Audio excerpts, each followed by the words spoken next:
All right, good morning, everyone. All right, how is everyone today? Sounds good? Looks, energies? Let's see how many people we have. Wow, I remember we have 100 at the beginning. Now it's 28, 29. All right, so 70 people drop from this class. That's 70%. Usually we have about 40, but for some on, some off. But I will make the roll call, Okay. and I hope that after the midterm exam 2, we will have all the rest. All right, no problem. Dr. Dinh, please go ahead. I just introduced yourself today. You are a lecturer, so you control the class anyway. All right, sounds good. All right, it is 6 p.m. So let's go ahead and start it, guys. I'm going to share with you my screen. I'd like to make sure you see it. All right, where is my share function? All right, can you all see it? Yeah. Okay, good. Okay, guys. So in the next 2 hours, we will talk about oncology. Well, this section will not, I repeat, will not make you become an oncologist, which is a specialist cancer treatment doctor, but will give you an idea into medical English, what is oncology and what's oncologists and other health professional in oncology doing. I have no disclosure as usual.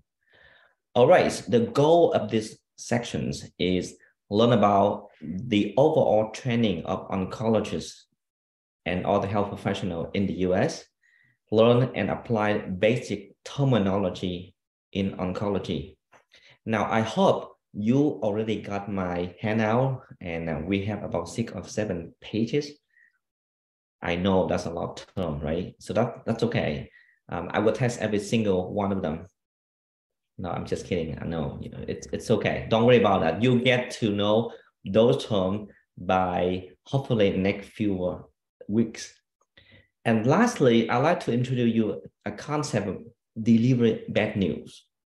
This is so crucial in oncology because no matter what, when the patient comes to see you for cancer, they want to know what's happening. And guess what? You are the one going to give them the news. Sometimes it could be good news, but most of the time are bad news when patients come to see you and they have suspect of cancer symptom.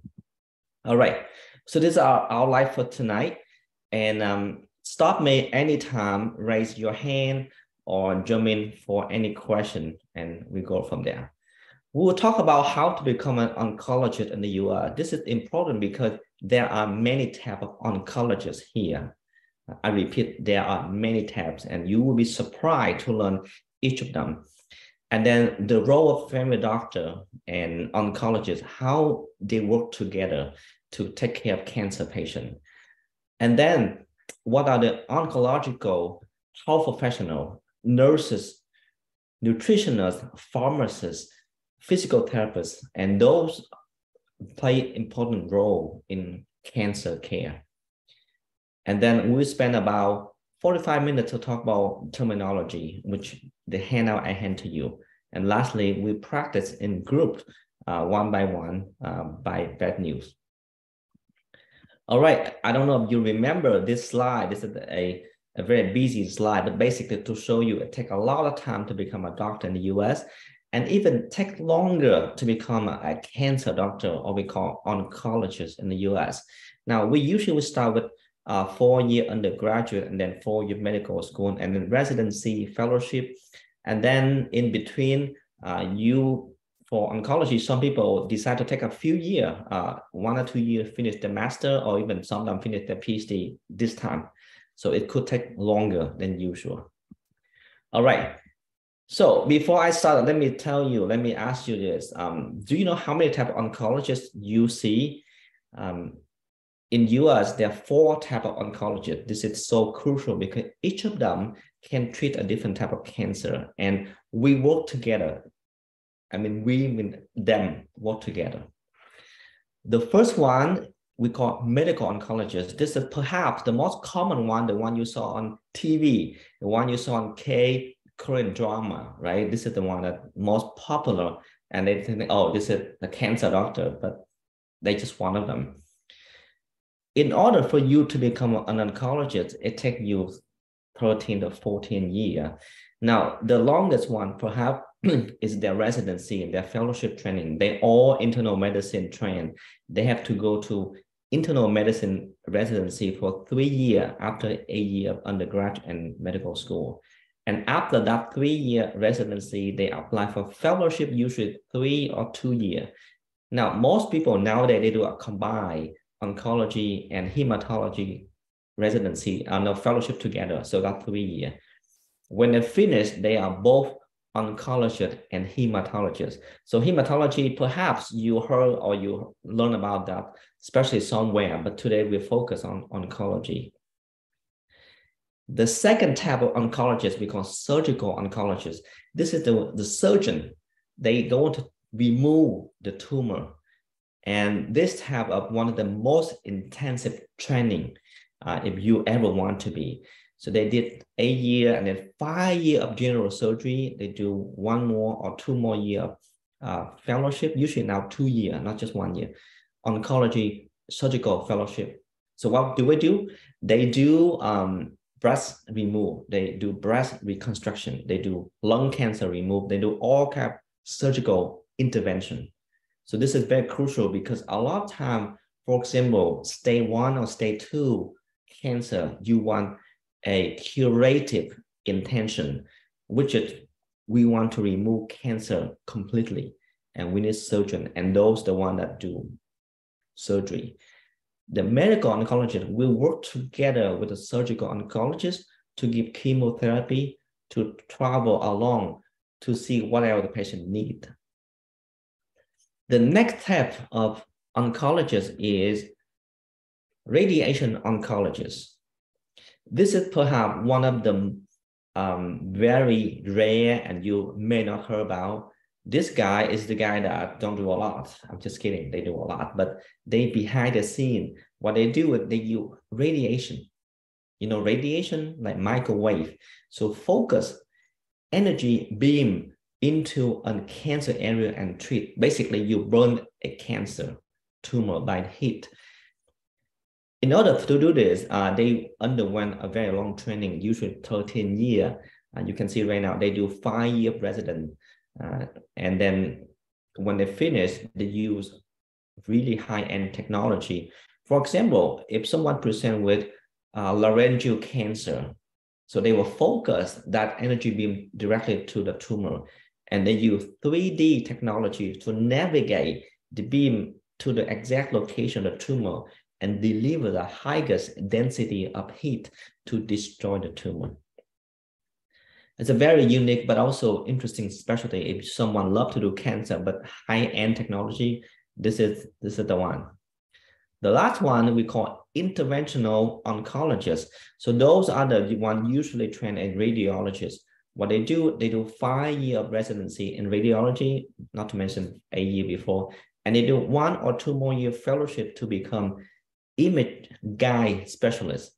So they use catheter to go onto the tumor and they usually embolize or they deliver chemotherapy at just a high dose.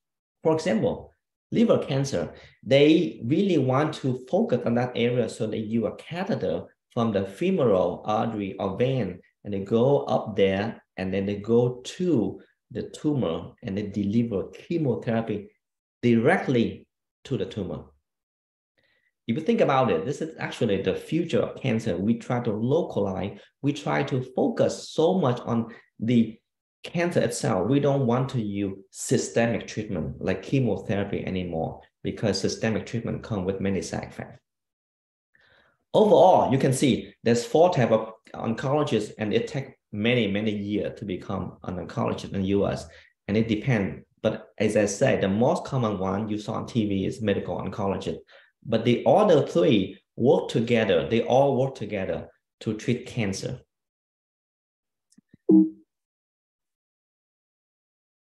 All right, now let's talk about primary care provider in the US. They are the backbone of the healthcare system. So everyone in the US virtually have a family doctor, whether you want or not. The four common specialties I said earlier: family medicine, internal medicine, pediatrics, and OBGYN. The cancer doctor and PCP or primary care provider work so closely. You know why? Because most cancer patients, if they have symptoms, who they present first, their family doctor, not the cancer doctor.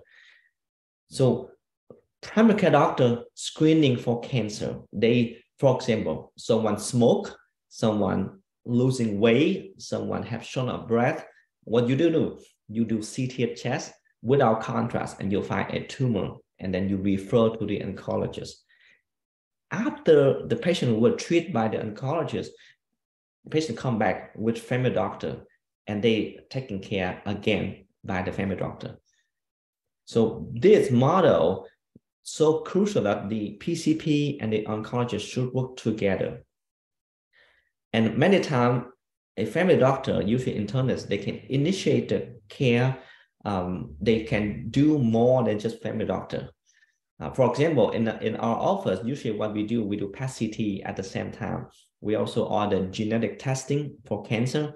So those are advanced tests. But when we do that, we save patient time. They don't have to come back and forth to get PET-CT. So PET-CT is a study that evaluates metastasis status of the cancer cell. All right. Now, I want you to think about this diagnosis, because this is medical English basic 101, right? But I expect you are all doctor and you think about this. A cancer diagnosis, when you found the symptom, it's already started. So that's the key concept in cancer. For example, the first symptom presenting to doctor in this range, and then this is where you first started B. And often the distance between A and B could be months or year. That means patient present to you with such an advanced state of cancer.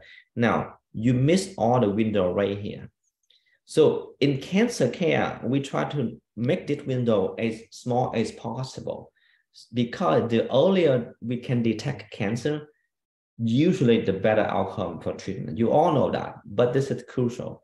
So think about that in medical English.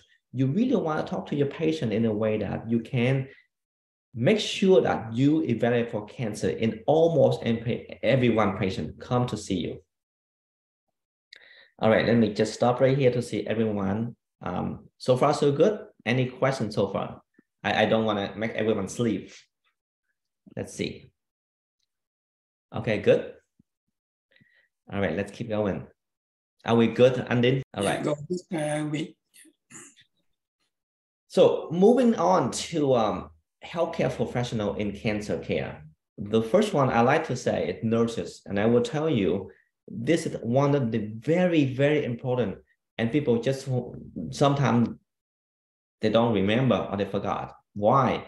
Because oncologist nurse work so close with doctor. Usually when oncologists make diagnosis and they start with treatment, the nurses or the NP will work together. And often when you go back to see the oncologist, you may see the NP. You won't see the oncologist, because once your diagnosis, you are stable, the next treatment or cycle usually seen by mid-level or nurses. And most oncologist NP, they have advanced training. They don't just they're not regular NP. They have more advanced training, just like oncologists, they train so long. And they do in many roles. For example, in hospital, in outpatient, and some of them now can become independent oncologist nurses. And then what they do, mostly they help patients with nursing skill. When I mean nursing skill, many skill the patient need help with. For example, taking medication, remember, and IV line, chemo line. There's a lot of this should be or will be done by nurses in oncology. And don't worry, I will send you a copy of this slide so you can have it for your reference.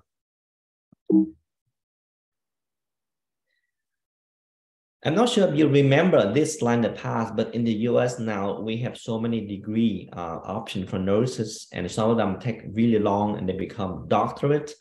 So the highest doctor now, DNP, it takes 3 years after their bachelor, they become doctorate in nursing, and they become an NP. Just to let you all know that there's a lot of title in the US, and not just an MD like me. There's a lot of people have many names, and you may confuse, but nurses alone, their title, they have a lot. The next one is oncologist pharmacist. This is the one that you like to work with if you're an oncologist. The reason simple, because you need them. Oncologists, pharmacists are the one expertise in chemotherapy, in medication, in biology, in infusion. There's a lot of things that we need to know, and most of them require really in-depth knowledge about medication. And the pharmacists in the US play such a crucial role. In fact, pharmacists in the US, they can become a mid-level, like advanced pharmacist practitioner, APP, or they can become board certified in oncology. So those are very advanced certification that to allow them to practice independently, but also help cancer patients.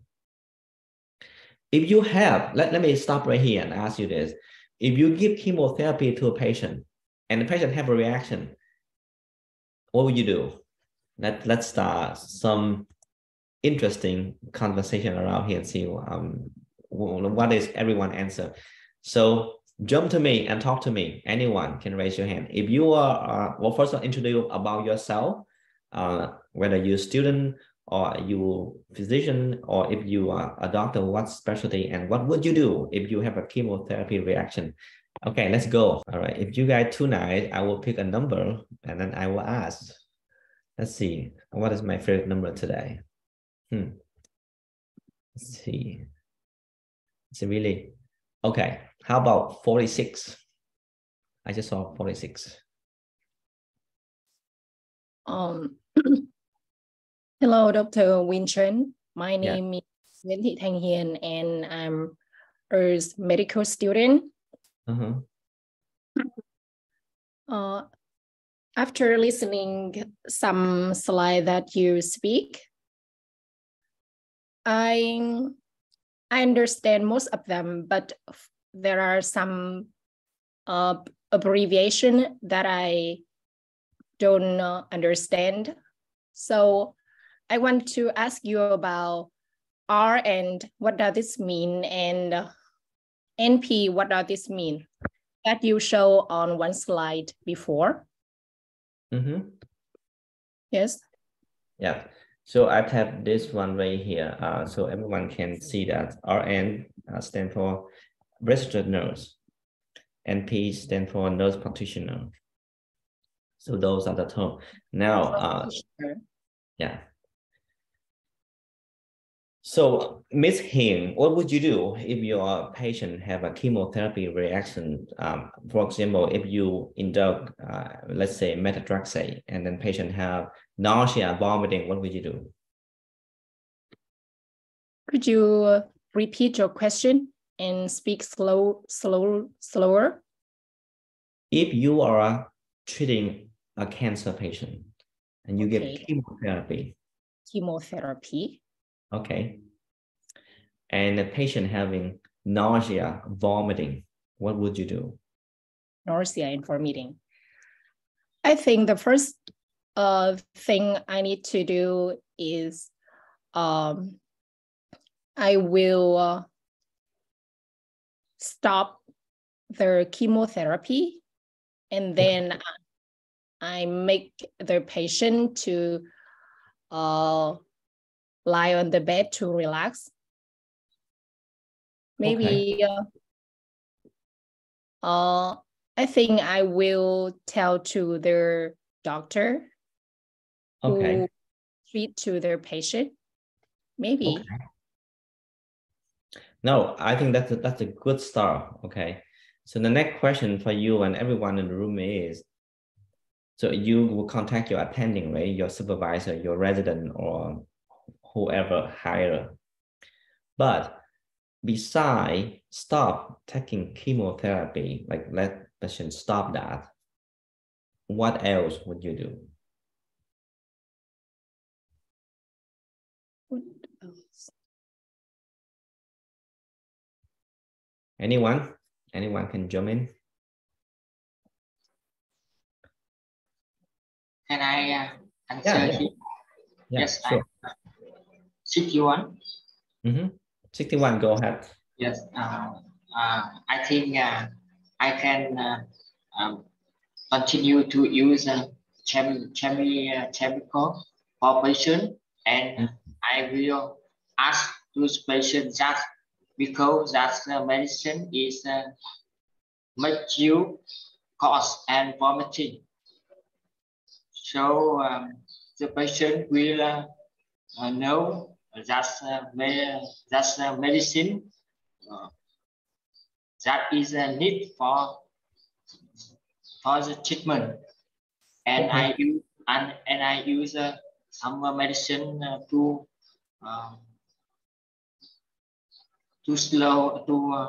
stop the nausea and vomiting, like Primparam, and I think it's really better for the patient. Good, I like it. 61, I did not catch your specialty. Did you introduce yourself?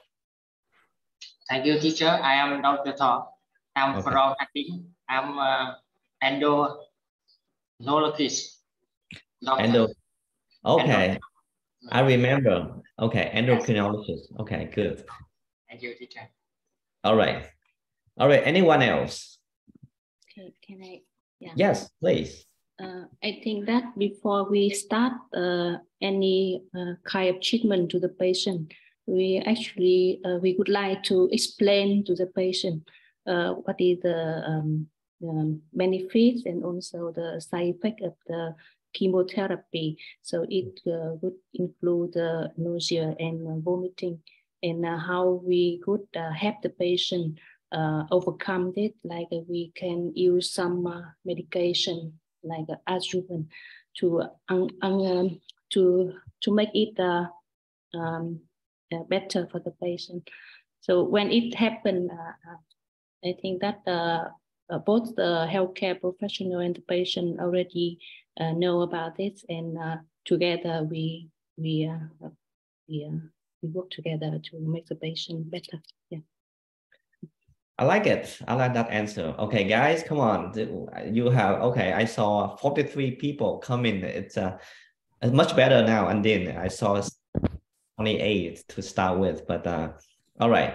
I don't know if I see correctly, but I saw someone driving. I think we should stop chemotherapy immediately, and then we will find some symptoms to find maybe the patient is in anaphylaxis. Okay. Great idea. So you're thinking about allergy, anaphylaxis, make sure that the patient won't get those reactions again. Okay. I think I like all of your idea. I think you all know how to do this, but I think the point is in this lecture is I really want to hear your voice and practice medical English. The best way to do it is right here. Talk loud, clear, and slow. And you will learn so much if you try to talk to me. I want to tell you one thing about nausea and vomiting in chemotherapy, because this we see quite a lot every day. The first thing you should do, of course, you stop that chemotherapy, but I want you to independently investigate why the patient have nausea and vomiting. Because the patient may have nausea and vomiting from a gastroenteritis, right? She may have a stomach flu. She or he may have something else, a food poisoning. Jump into conclusion that chemotherapy may cause or was the causation agent is too soon. So I really want you to remember that whenever you see a reaction after chemotherapy, yes, it's most likely related to chemotherapy. However, do your work. Start again, like this patient present with nausea, vomiting, whatever it could be, right? It could be just stomach flu. It could be food poisoning. It could be patient eats a lot of pho yesterday. I have patient with pho, so much MSG. You guys know MSG, right? It's induced nausea, vomiting, also headache. And think about those factors before you conclude that chemotherapy causes nausea, vomiting. We all know that it's the most likely cause, but you ought to remember it could be something else. All right, so let's go back to the lecture and keep going. Okay, I want you all awake with me, because if you are sleeping, I will be sleeping too. Okay. All right, we talked about oncology pharmacists. Now let's move on to oncologic therapists. Now the therapists are usually the one helping the patient after or during the cancer treatment. And I can tell you, it depends a lot on the therapy to make a speedy and full recovery. Now, most therapists have advanced training in cancer care. For example, physical therapists will help patients regain their strength after treatment. By the way, did you see my screen or no? Not yet. Oh, okay. No wonder when I don't see your, okay, go back here. Yes, it's okay. It's good now? All right. So physical therapist is the one helping regain the strength for patient. Think about it. After chemotherapy, if after surgery, you become so weak, right? You need someone to help you move. You need someone to help you regain your strength. This is the physical therapies. I don't know if you know this. One day in ICU, okay, one day in ICU will make your muscle strength decrease almost 1/3. If you stay in ICU and you intubate, your strength will be almost 50 to 90%. You really need someone to regain. I don't know. Most of you are healthy. None of you ever been in ICU as a patient. So this is hard to imagine. But if you think about it, someone have a major surgery today, have a lung cancer removed, a lobectomy on the right side, and then now they go to ICU for post-op care. And they stay in bed for the next 3 to 4 days, intubate. Can you imagine their strength is so weak, they cannot even move. So you need someone go to the bedside, do passive range of motion like this. And that's why I'm telling patient, family member, they can do a lot to help their cancer patient at home or even in the hospital with some basic range of motion, passive range of motion like this. Occupational therapists, on the other hand, we call OT. So PT is physical therapist. Occupational therapists are the one helping patient with their daily function. This is the one helping patient with feeding, with spoon, with drink, with dress. I don't know if you imagine you need to regain and then need to spoon yourself. It's very difficult, right? Right now you just do it instantly. You go out, you eat noodles. Don't think. But if patients have cancer, they have chemotherapy, they have radiation oncology, they have radiation to their lung or to their neck. They became extremely weak and they cannot even move their hand. So you need someone else to feed, to know how, and then their dress. I mean, simple tasks. Like how would you put your dress on, right? Every day you go to work, you put your shirt on. For a woman, you put your bra, but I will tell you, putting a bra for a woman, it's a very complex task. I'm not sure if many of you guys try to put a bra in by yourself, but this is actually my therapist showed me when someone with surgery extremely to put that bra on. So I can tell you how difficult that one is. And for a guy putting a pen in every day, if you have chemotherapy, it's such a difficult task. So you need PT and OT to help you regain your function, to regain how to do daily activity. What if patients have problem with their throat, with their speech, with their language?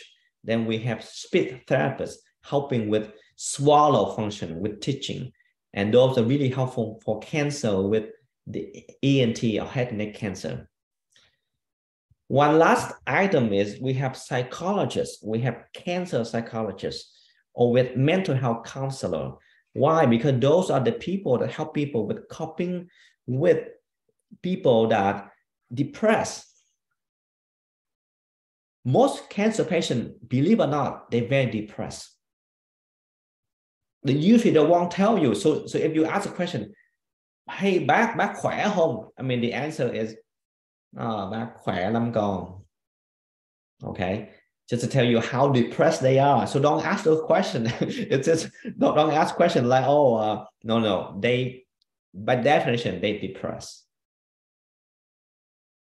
So psychologists or mental health talk to them and then not just the patient, the entire family depressed, right? Have you been to the cancer hospital? You see the entire family, right?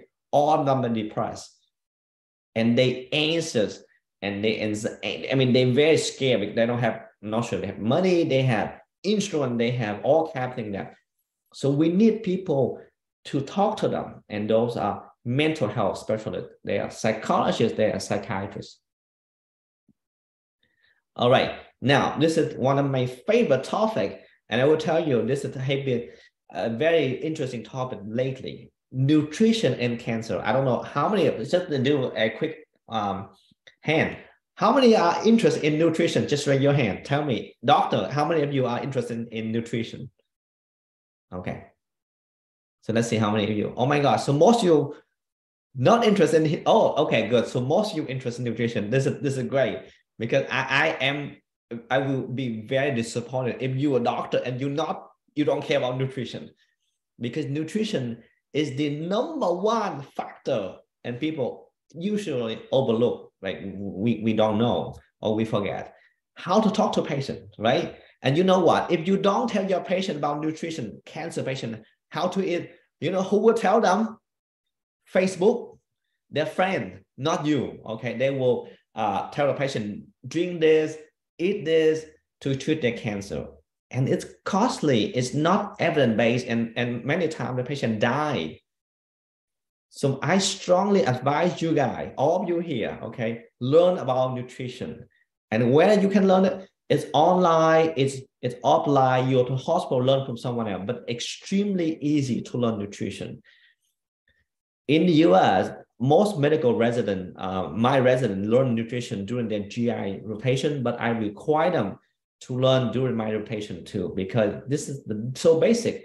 Learn about carbohydrate, learn about fat, learn about those very basic concepts.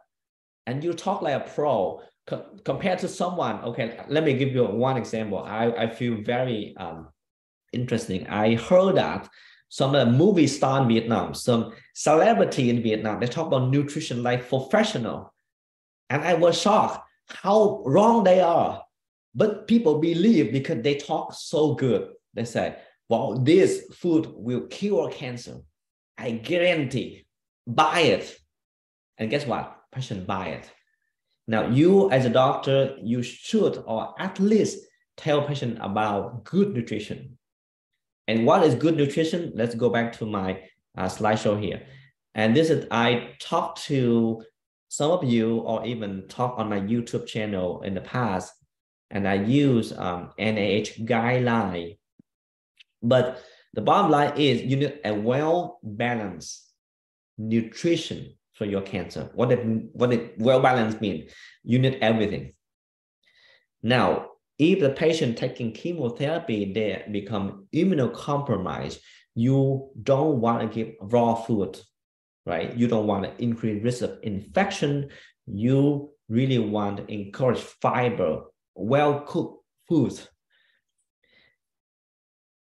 If you're a doctor and if you know nutrition, you are really, really good advocate for your patient. So I strongly encourage you guys to take an online course And one of the best one, I will send you a link later from Stanford, and they are free, okay? So learn from them and talk to them. And then if you get a certificate, even better, okay? Post on your wall already and say, hey, I learned this from Stanford or this, because you should know nutrition. I will be very disappointed if you are my resident and you have no idea about nutrition. It's just like, oh my God, okay? And be an example of your patient. And what I mean by being example, eat healthy, eat well, and show your patient that, okay? And then become a good exercise, a good nutritionist, and then your patient will follow. And lastly, make sure that you tell the patient about over-counter supplements. Okay, this is my number one question. Fucodan. Okay, bác sĩ Fucodan chữa ung thư có đúng không? I heard this question 1,000 times. I will tell you what. Tôi nhất định tôi mua Fucodan, tôi không uống thuốc. This is like, oh my God, you see this and you see it a lot. You need to tell your patient, bác có thể uống Fucodan và uống thuốc chung với nhau. Okay, at least you can tell them that. And then you can say, wow, uống chút xíu Fucodan thôi. So they can trust you, and then you explain what is Fucodan. So those are the basic concepts I want you to learn after this. All right. Family member, as I say, often they overlook for two reasons, because we focus on patient, right? We usually don't focus much on family member because many of them, and we don't know who is the main one. A cancer patient present with 5 daughters, and then 5 daughters have 5 husbands, and then 5 husbands have, you know, sister and brother-in-law. So can you imagine? They have a lot of idea, like, oh my God, dad had cancer, and then everyone make a lot of phone call. Hey, dad had cancer, and then people will jump in and say, hey, you should buy this for that, you should do this for that. And then at some point you have about a team of 20 people. You have no idea who to talk to. So family members are important, but you have to guide them. You have to tell them, first of all, you need a speak person for the entire family who make the decision, if your father end up in ICU, who make a decision if your father, he not competent to take or to make medical decision.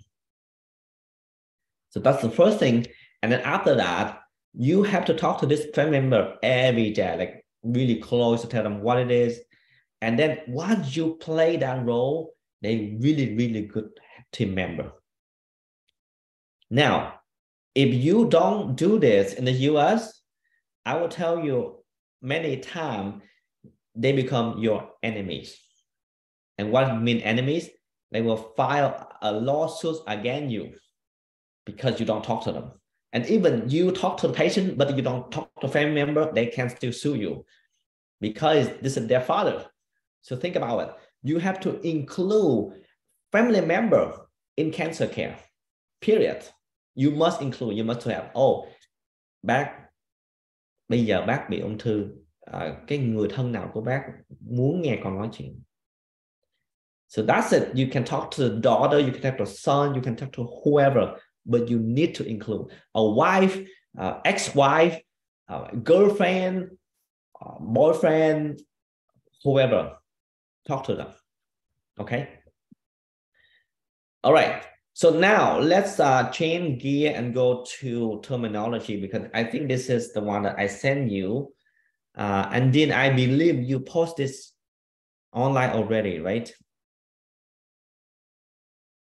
Yeah, I did. All right. So what are we going to do? I'm going to pick you guys because I talked already. Okay. And now it's your turn to talk to me. And I want volunteer. So raise your hand first. Or if you don't, I will pick your name.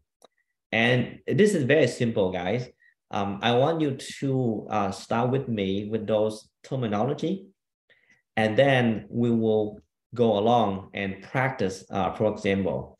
And I will go, let me share with you first, and then you can see it. Then you will see exactly what I mean. All right, everyone, do you see my screen, right? All right, So for example, we will go over, for example, adenocarcinoma. Okay, I want you to read slowly. Don't go that fast like I did. Adenocarcinoma. Okay, so that's the term. So this is cancer that begin in gland. This is one of the most common type of cancer. So adenocarcinoma. And we will go along the list. And what you do is we start with a terminology. You tell me the explanation, and then you give me an example. Okay. So let me go with who would like to go first with me. I just saw one of your hands. Let me see if I can do this. All right, I saw 2 hands. That's good. Okay, number 40, please. And then number 69 follow. Number 40, go ahead. Hello, teacher. Adenocarcinoma. Almost perfect. Adenocarcinoma. Now, I want you to keep going and give us a good example. And I want you to put into one sentence, very complete sentence, not just the terminology. Go ahead. I can use the example. No, you can use any example. It doesn't have to be this example, any example, okay? Adenocarcinoma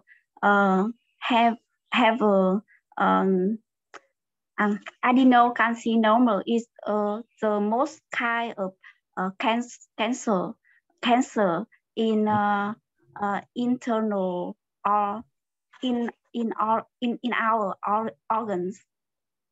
Because why is that?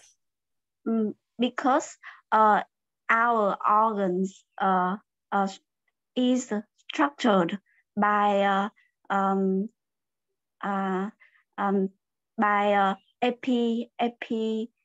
epithelium cells. Okay.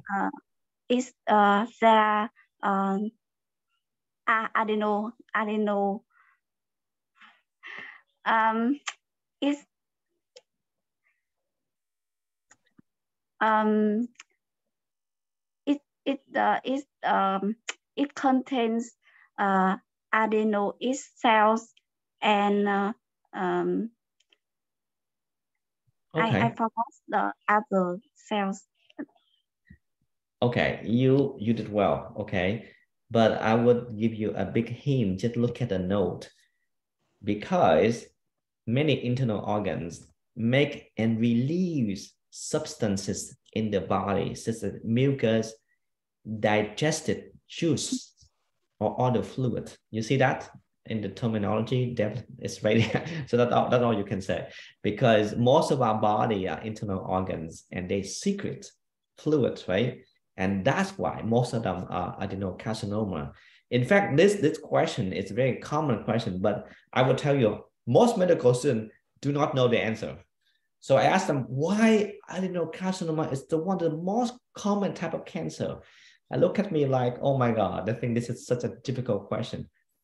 But if you do know the basic of adenocarcinoma, you know for sure the answer, right? So this is something that I want you to think about, not just medical English, but put together your learning from your medical knowledge into English. Make sense? All right. Number 69, please. I think. Excuse me. Hi, Wynn. Yes. I just make the suggestions for all of you. When you give us the example, try the very simple English. So like you talk to the patient or the patient's family. So it's much better, okay? Because if you just explain by very academic words, nobody can understand you. So try to use a simple sentence. Thank you. I like it. I like the idea. All right, 69, please go ahead. The next one is adenoma. So should I read the whole sentence or I just explain it from what I understand? use your own words. Okay, use your own words to explain and give example. Actually, I like Dr. Din's idea. Why don't you talk to me like I'm a patient and I'm having cancer? So tell me, I have an adenoma. Go ahead. I would talk to the patient like the adenoma is kind of a harmless tumor that may start from kind of gland-like cells. That's it. I like it. But number 69, next time I like you guys to practice it, look directly into your camera. When you're talking to a cancer patient, and this is so crucial, guys, I want you to remember this. When you're telling someone having cancer or not having cancer, look directly into their eyes. Just like you tell someone, I love you, or will you marry with me, right? Some of you will propose this. Don't look outside, hey, will you marry with me? This kind of, so look into the camera, look into their eyes, and like you really love them, okay? And tell, bác bị ung thư, okay? So something like that, okay? Because this is patient one. They want your full attention. They want 100%. Don't tap, okay? And this is, we're going to breaking news, but don't tap and don't do something else and tell, bác bị ung thư kỳ 2, something like that. I will tell you, if my resident do that, they will have discipline. This is so serious. I want you to really focus on this because oncology is a sensitive subject. All right, 69, awesome job. Okay, keep going. Let's move on, guys. I want to go fast. So many of you can jump in and do a lot of creativity. All right, so let's do the next one. Who's my next one? I saw a hand up, number 7, please.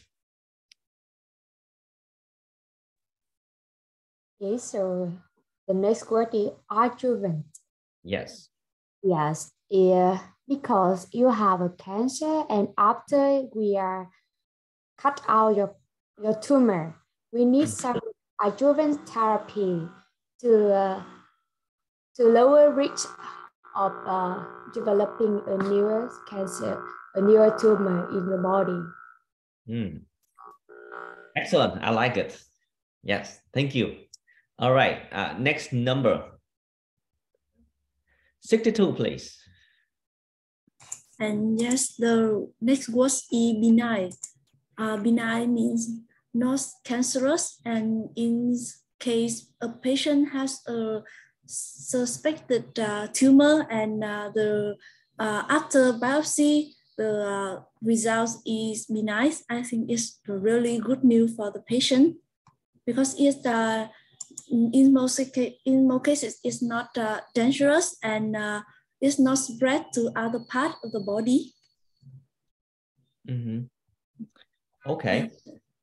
So why don't you talk to me like I don't have a cancer?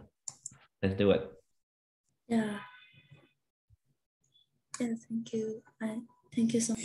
Again, Nam Phương, suppose you talk to Dr. Wynn, like Dr. Wynn is your patient, and you tell him the result is benign. So how do you talk? How do you say?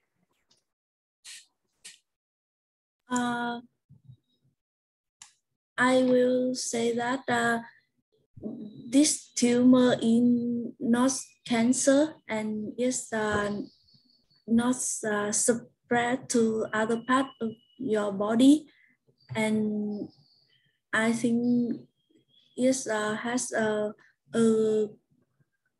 we can just remove the tumor, and I will talk to him that don't worry too much about this problem. Okay. All right, I like your idea. I think that's a good start. Okay.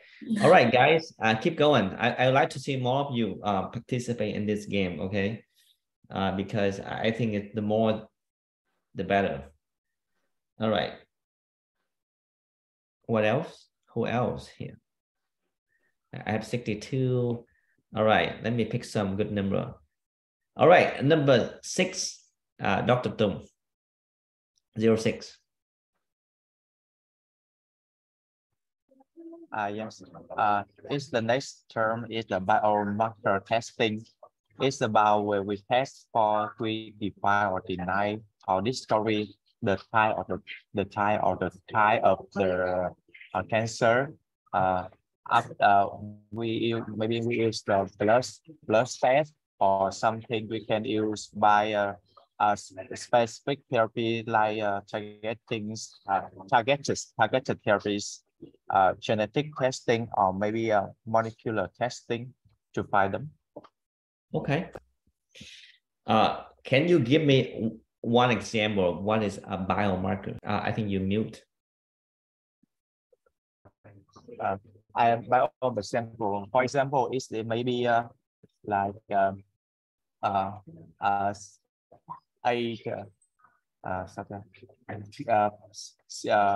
don't biomarker. All right. Sorry, I think we can use PCR. We can use PCR. All right. Can anyone jump in? I think PSA for prostate cancer is one of biomarker testing, and is one of the most I think is specific biomarker testing, because that we have so many biomarker testing, but most of them not specific for any cancer, and we cannot use it for screening cancer, but PSA is one of the good indication for prostate cancer. Yes, yes. So one thing you guys have to make sure you know is all cancer, they will have some type of biomarkers. The way that I explain to patients is very simple. Biomarker like smoke, something that you want to detect, you want to follow, just like an animal, right?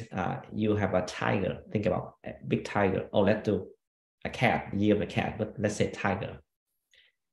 In order for you to follow a tiger in the forest, you have to look for their mark, right? Their footprint, right? Think about it. And you go into that, you see those footprints, and you know that the tiger around there. So biomarker are very similar like that. An idea for you to follow, to monitor, but remember, it's not a diagnostic, okay? A lot of people in Vietnam misunderstood.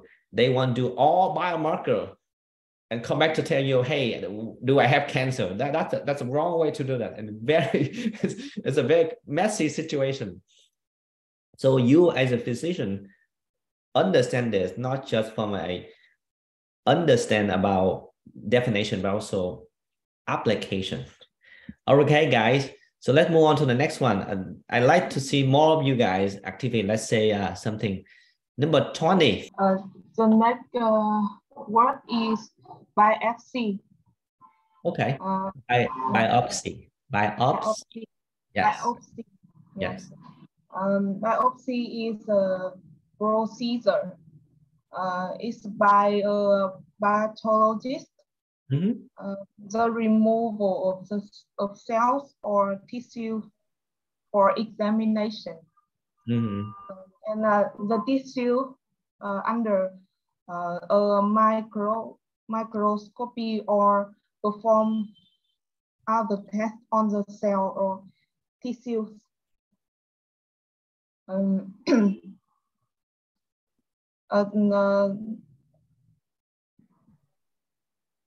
The procedure reason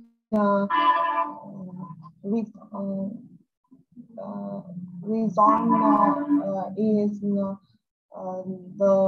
tissue, that tissue is benign or cancer.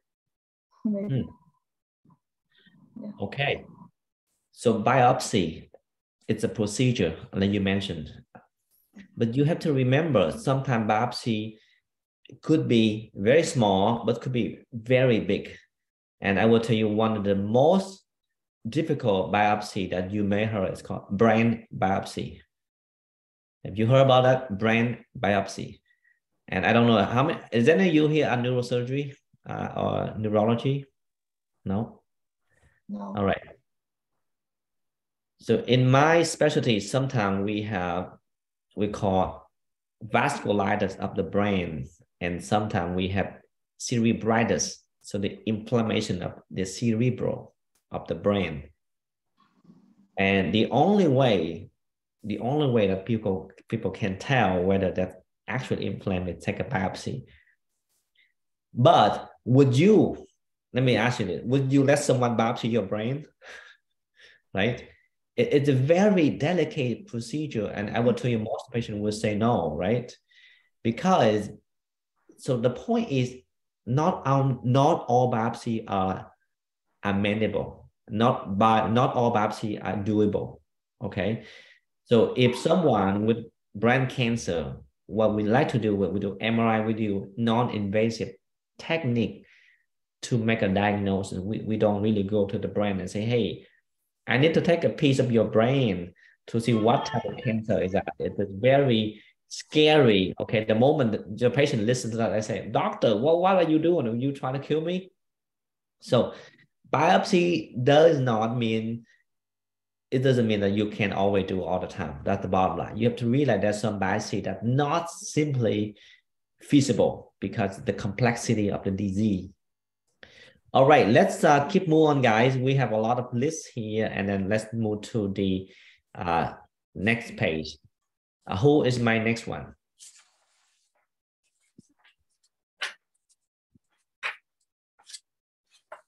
All right, let's see. If none of them, I will. So number 14, please. The next one is the bone marrow. Mm-hmm. And for example, sorry, Dr. Wynn, we find abnormal in your blood, so we need to bone marrow to make decision. Okay, so you say you need bone marrow. You need to do what? We need to. How would you take? It is produce. Okay, procedure. Okay, but how? Procedure. How? And where? And how? Okay, you can ask for your help. Pick any number. If you don't know the answer, pick someone you hate most in this one. Hey, number 14 or whatever. This is anyone know how to do bone marrow or perform? We can biopsy bone marrow.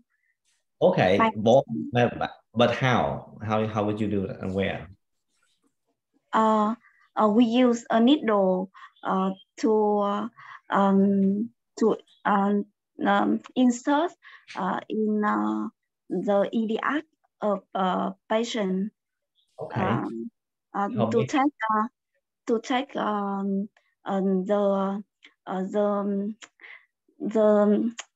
cell, the blood cell, to detect abnormal cells. Okay. Yeah. All right. How big is the needle? How big? It's Dr. Wynn, it's a large needle. I think it's kind of 10 gauss. Good. Okay, guys, this is why I push you guys. I want you to give me numbers. So when you talk about needle, 10G, 15G, 20G, because we talk about 10 to 12. We need a very large needle to do it, and you have to use your hand to screw in. It's very hard to do it. If you do by hand, your hand like twist, like screwing a screwdriver. And then when you get into there, you tell the patient that, well, don't worry, you don't feel much pain. In fact, they're not very painful, but you have to give them enough numbing medication. But basically, yeah, so the answer is yes, you most often likely go to the hip because that's for adult. And for pediatrics, does anyone know where we get bone marrow biopsy? Anyone here? Okay, guys. For me, yeah, I think when we make a bone marrow, it's a large bone of body. Like, as you say, a hip. It's a hip. When yes, but for kids, sometimes we can use their tibia, and we can use now the other one. This is for emergency too. If you need an IV line, a very quick one, you know where to get. It's actually your bone. Sometimes if you really want to get IV over here, there's a gun. They go intraosseous IV. They just shoot into the tibia, and that's how they infuse fluid. It's a very cool procedure in the emergency, usually in the army. But I'll tell you this because you need to know a lot about this, because patient will ask you, bone marrow, where did you get it from me? It's not from here, right? It's not from my backbone. So where is that? You have to explain to patient the procedure. So that's why I ask you guys a lot. And I hope you will find this helpful, because all of you are doctors, you should know those basic things like this. All right, next one, please. Let's see, who is my next one? All right, let's do number 15. Yes, Miss Anne, I'm talking to you. All right, hello, doctor. The next word is carcinoid. Okay. Because I'm not working in the oncology, so I know that I think the definition of carcinoid is a tumor, but this tumor separates so slowly. Okay. It's based on your definition, but I would like to explain to you by my own work. Yes, please. How can I say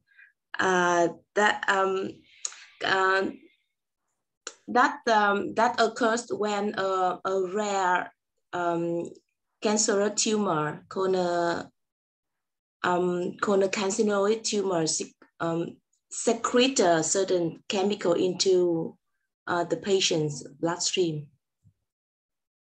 Good. I think your explanation it's okay to start with, but I think you can make it even better. Okay. And let me ask you this: what is your specialty? Pediatric. Currently, I work as a teaching assistant for medical doctor regarding to pediatric. Yes. You are a pediatrician. Yeah. General pediatrician or specialist pediatrician? Pardon me?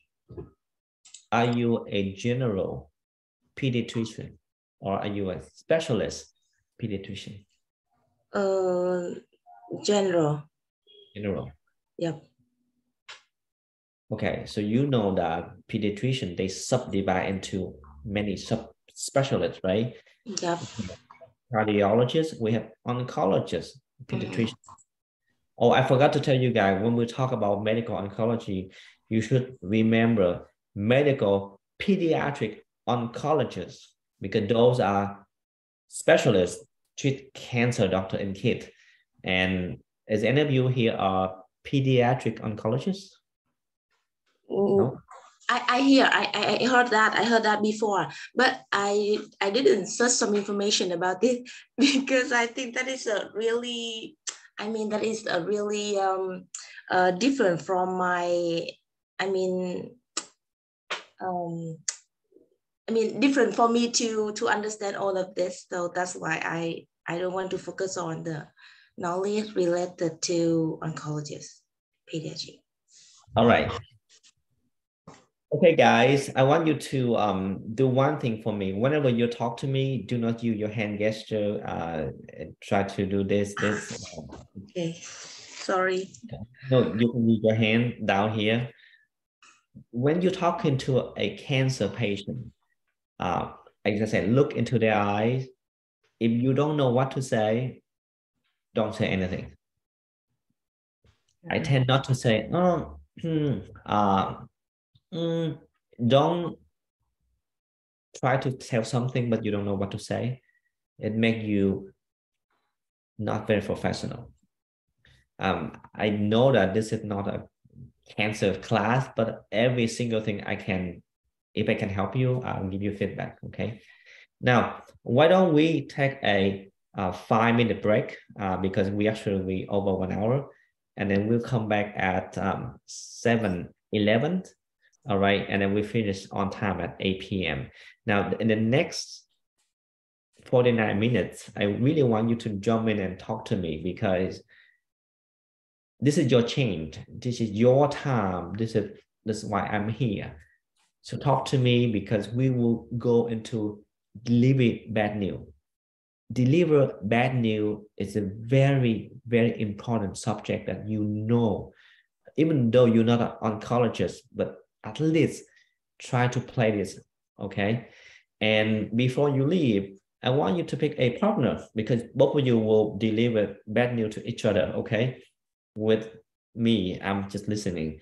So look at your number, look at the one on your screen and pair a number with me. So I will pick you guys and I will ask, who is your partner? I hope you will have a number in your mind. For example, if I pick 58 and 58 say, hey, I'm partnered with 41 or vice versa, okay?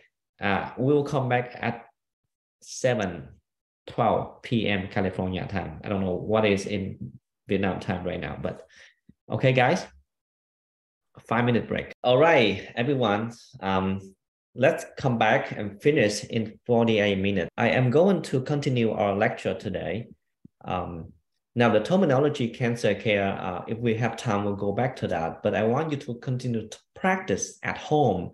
Speak slow and loud the terminology. Look at yourself into a mirror like this and talk adenocarcinoma, okay? And keep going. The best way to learn medical English is practicing medical English. Okay, so we're going to continue on terminology. We just talked about that. And if you talk to a cancer patient, you make sure that you allow time for them to understand. It's okay to keep silence. It's okay to listen to them. It's okay to look at them. And many times we need to deliver bad news. So this is the rest of today. We'll talk about this. Well, first of all, what is bad news? Bad news can have different meanings. For example, let me stop right here. Bad news can have different meaning. For example, you just break up with your boyfriend or your girlfriend, okay? It is bad news, right? It's bad news to you and bad news to your boyfriend, but could be good news to someone else. For example, someone want to date you, so that could be good news. Now, bad news in cancer, I would repeat, bad news in cancer have so many meanings. It's not just one meaning, because within that bad news could be some good news. Okay, let me repeat. In that bad news could be some good news. For example, if you are telling a patient you're having cancer, but the good news is we found your cancer in a very early stage and potentially we can cure, it's a curative intention, we can cure your cancer. We can completely eliminate your cancer. So you see that you have some good news within some bad news. You see that? But the way that you deliver, you want patient know two things. First of all, they have cancer. That's the bad news. but you also want them to know that there's hope. And in cancer care, you don't ever want to give 100% bad news, okay? At least if everything bad, try to have some good news. Try to have some really not so good, not so bad news to balance them out, which is, I will give you some example when we go over. All right, now there are ways to deliver bad news. And bad news in cancer care, I just told you, it's your daily practice, because even after patients were treated with cancer and they come back to follow with you 2 years and everything looked perfect, right? The sky are pink, everyone happy, I'm a cancer survivor. And then what? You have a new lump in your breast. And you say, Jesus, oh my God, that means I have cancer? Well, probably, but you have to reinvestigate to make sure this is not cancer. But if there is, you have to tell them bad news again. So you have bad news 2 years ago, you cured a cancer, now you have bad news again. So this technique you have to do again and again until you get so used to it. And once you're used to it, when you break out with your girlfriend, you don't have to worry. You just say, hey, honey, I have good news for you and bad news for you. And she asked, what is bad news, good news? Well, the bad news is we're going to break up. The good news is you will feel free to choose a different boyfriend. So such and such, okay? To give you an example, because you are the expert of telling bad news. So that's what I want you to get to. But don't apply it to your boyfriend, your girlfriend, and don't blame on me, okay? We just talk about cancer today. All right, let's go back to this and play some, let's see. Now, there are ways to do that, and there are 2 protocols I want you to be familiar with. You can pick whatever protocol that you feel comfortable. A, B, C, D, E is easy to remember, right? A, B, C, D, E. So let's start with this. A means advance. You really need to you want to prepare. Okay, advance prepare or advanced plannings. Now, this is crucial. You must know your fact. You must know for sure a patient have cancer, what stage, what type of cancer, or whatever you know so far, you must know for sure. You don't say, well, Mr. Din, I think you may have cancer. Okay, that's no, that's not do. Okay, don't say that. Just go straight from. Based on the clinical finding, based on histology, we think you have cancer. Just go straight forward to that. And then give patient few seconds for them to digest, to think about, and then move on. So advanced preparation is so important, okay? Now, you need to build a relationship. You don't tell everyone right away. You have to talk a bit. Hey, how was your day so far? Okay, I'm Dr. Tran. This is what it is. And then we keep going. Okay, you need a relationship. You don't tell your girlfriend or your boyfriend you want to break up right away, right? You have to know him or her, right? So you need to know your patient.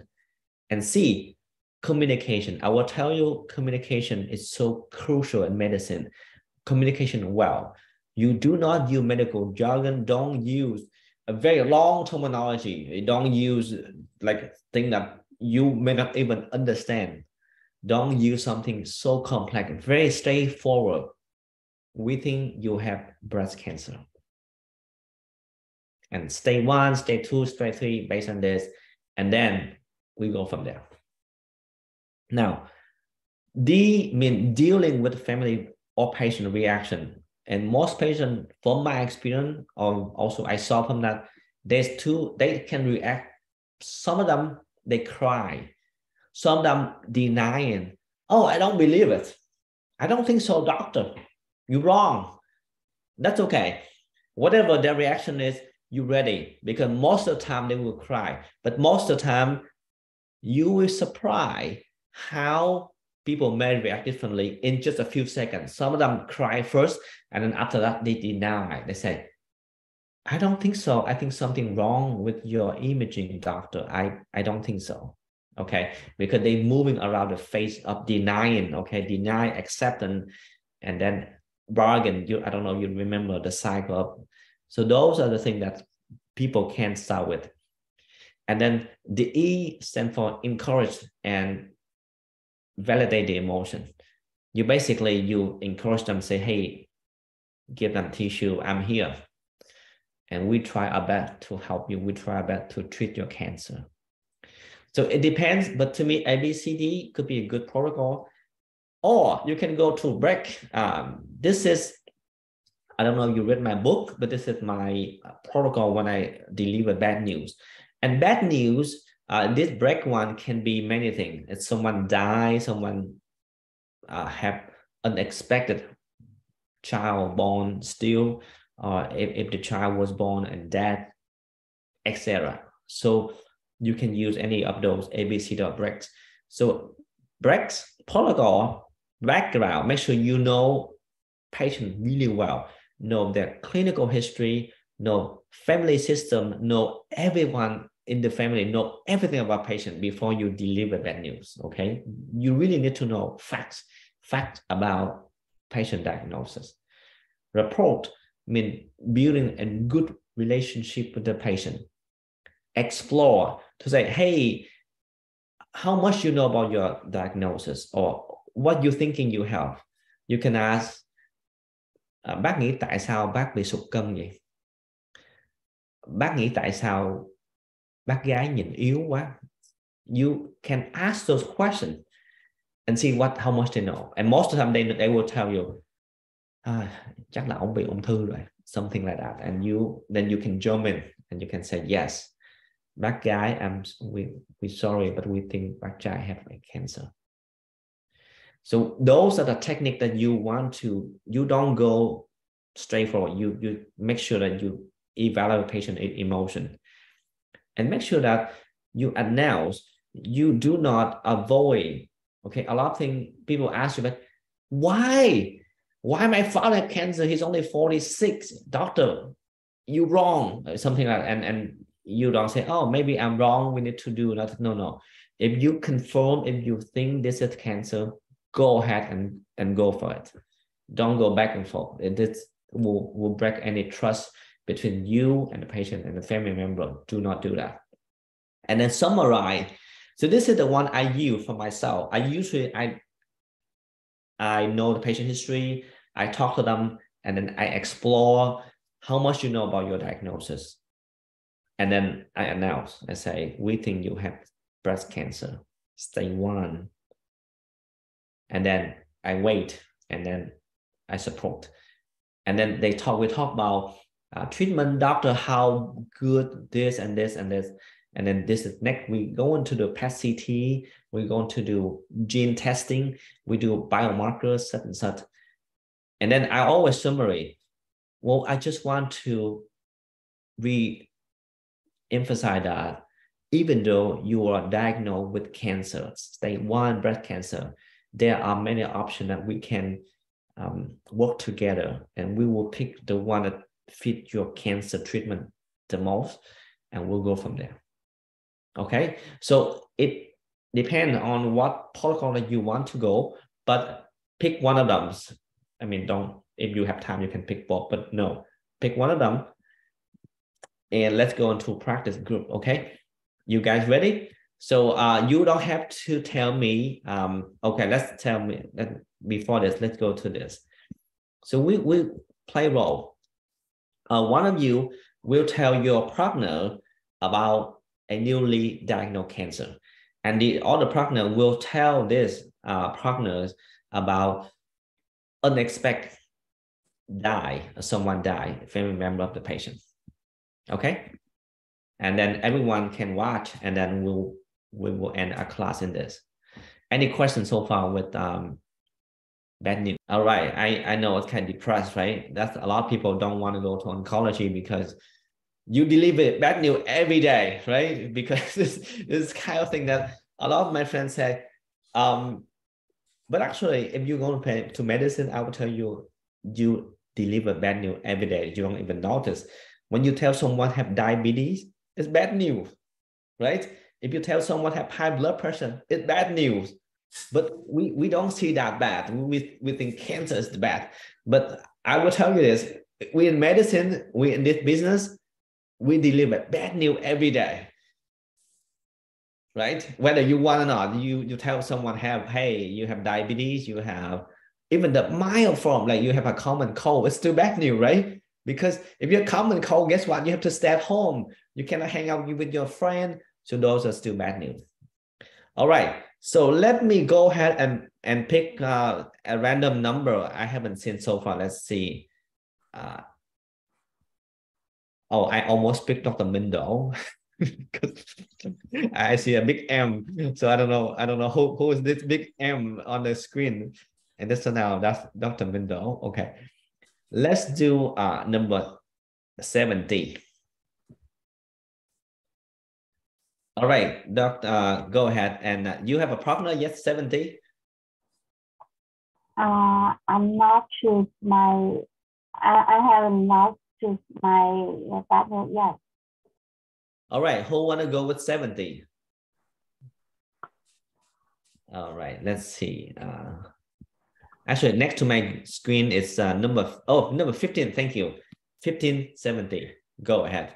So why don't 70 tell 15 have cancer, and then 15 tell 70 that a family member just died. Go ahead. Chị Bình, you are a doctor, right? Yeah. Okay. Based on the medication and the history. Can you hear me? No. Can you speak slowly, please? Can you hear me clearly? Yes. Right now. Miss Ngọc Ánh, today we have all the test. The test result. So we have all the result test, and I have bad news for you. Bad news? Yeah. What does it mean? Bad news? What happened to me? Please keep the can, please, and listen to me. Okay? Yeah, I'm sure. I'm calm down now, but what happened? You said to me bad news? Yes, and based on the medication we do for you, based on the medication we do for you, all the tests in 1 month before, and his family history is so. I'm very sorry to say that you suffer from the breast cancer. Breast cancer? Yeah. No, I think I don't have historical medication about cancer. In my family, nobody have cancer before. Why I have cancer? What's the reason why I suffer from cancer, breast cancer? Can you explain to me more, please? In the chest, as a mammography, we saw a tumor in this. You see? Yeah. Yeah. I told you before. And in the biopsy, the test you do the 2 weeks before, we take a small tissue in the breast, and you have the result that the breast cancer and the breast one. Oh my God, I will die, right? I will die because you see I have breast cancer. Cancer is die, right? No, it's a company. It can cure. It can treat the breast cancer. It can cure cancer. Right. So I think that's a great start. I mean, you two are doing a phenomenal job. But so let's reverse. So let's now number 15 deliver bad news to number 70, and you can pick anything. Yeah. But and then we will. I know we don't have much time, but I will try to analyze the breast protocol based on how you do. Okay. Go ahead with number 15. Hello, Mrs. Bing. I'm a Dr. Ánh from oncologist. I am oncologist I have just show you your result. And 1 month ago, we have the ultrasound in your thyroid, and I see a tumor in your thyroid, the left side of thyroid. And after that, I asked you about test and biopsy for the tumor, and I would like to show your result and explain to you more. Let be came, because everything will be better. But I would like to explain to you about the results. Can you see that you have a tumor, and it is unlucky that is not benign tumor. Do you want to ask me about your tumor? Because I show your emotion in your face. How do you feel right now, Ms. Bing? When gonna tell you about the tumor, how do you feel? Something wrong in the result. Wrong in the result? In your family, anybody have cancer before? No, nobody in my family has cancer before. We have when we have the healthy life.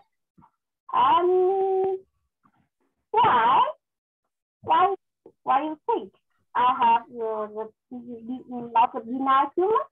I don't think the result show you the exact result, so that you have a tumor but not benign. But don't worry about that, because around you and around us there are many patients have tumor in the thyroid, and we have many kind of treatment for this tumor. Maybe chemotherapy, or we can use some surgery for you to cut it. But right now I would like to tell you about the result and discuss with you about the treatment methods for you. Excuse me, do you sure that you not wrong in the patient? Yeah, we sure, because I have just invite the specialist for oncology, and after that we discuss and exchange your result, and finally I come here to tell you the final result. All right, so let's time out. Okay, let's go back to this. Okay, and I want you to look at again the protocol with me. Now, this is, as I say, it sounds easy, but I will tell you this is not easy in real life. It takes a lot of training to deliver bad news. Now, first of all, I think both of you, you do an okay job, but there's a lot of room for improvement. The first thing is background. I like how 15 start with, 2 months ago, this is your history. So she know the history. But before that, I like both of you try to build a rapport or relationship. So you can say, hey, 15, how are you today? Or hey, 70, how is your day so far? I mean, very simple, right? You don't have to be really difficult. Say, hey, 15, how is your day? And then you can say, oh, my day is okay. And then you can keep going. 2 months ago, remember you first came to this clinic and you told me that's a lump. Remember, you have to be systemically, but chronologically, like time-wise, because at that time, you don't know anything yet. You say there's a lump in your thyroid. And we order an ultrasound. And here's the thing, in cancer care, you try to use we instead of I, because in healthcare, I like to say we better than I. If you pay attention to my talk, I like to say we than I. Tiny, small detail, but will make a big difference. Okay, because when I say I something, your ego, but when you say we, because there's a team right here and we like to help you. We are here, not I am here. Okay, we. Okay, go back to this. The protocol, the report, we talk about how you create relationship, but now you explore. You say, hey, 70, you came 2 months ago and you have a lumps. And so what do you think? Why you have this lump, or what are you thinking? And then you explore and say, oh, it could be cancer. And at that time you say, well, unfortunately, based on the biopsy and based on clinical symptom, we think this is cancer. And you say right away, just confirm the diagnosis. And then you, again, support. But we're here to help you. Thyroid cancer, in fact, one of the most curative, had the most successful curative rate compared to other type of cancer. You should know this, right? And then you can keep going and say, but we're here. If you have any question, you can always come back. But today we'd like to talk to you what is the next step of our treatment plan is. Does it make sense? So with that breaking protocol, I want you to think about it and try to do it.